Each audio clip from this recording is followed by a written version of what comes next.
Now,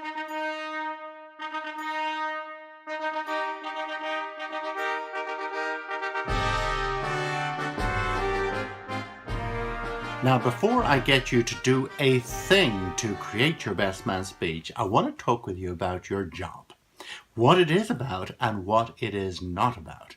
And let me start with the first of those, what it is not about, because it's important to you. One of the biggest worries that people have when they have to give a best man speech is that they feel like everyone's eyes are on them as if they're almost being judged. But I've got some good news for you. The good news is, honestly, it is not about you. Of course it's not, because the wedding is only about two people, the bride and the groom. It's about their special day. So don't worry that the audience is going to be thinking a great deal about you on the day. They're really not. And as long as the speech you create reflects well on the bride and groom, I promise you they will be delighted with you. So first things first, that takes a great deal of pressure off you. It is not about you. Second thing is very, very important.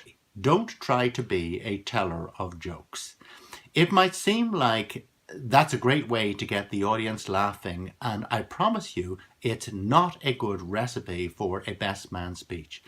Two reasons. First of all, it's very hard to be a teller of jokes and to get everybody laughing, especially when you have an audience that is going to be so diverse, from young to old, people from far and near. I promise you, that's a tough ask. But the second thing is that when you tell jokes, you are not creating a memorable experience for the audience, because most people don't remember jokes afterwards.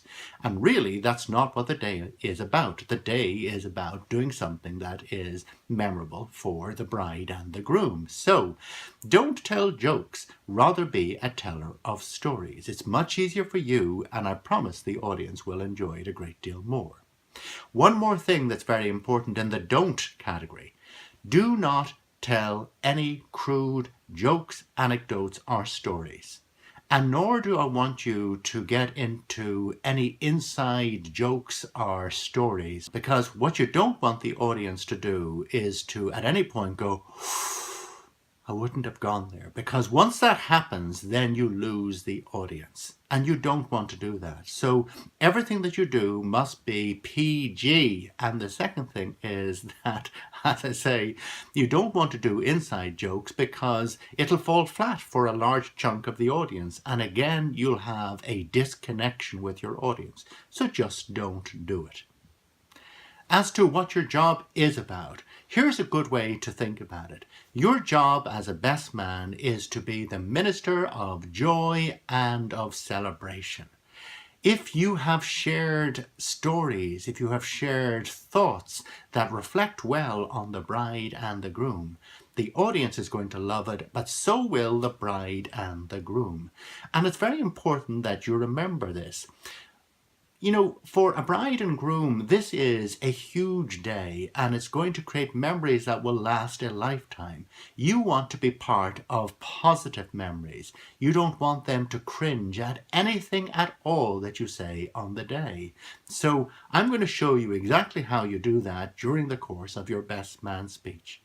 Having said that, it's time to get cracking to create that speech of yours. So grab a pen, grab a paper, set your schedules. Here we go.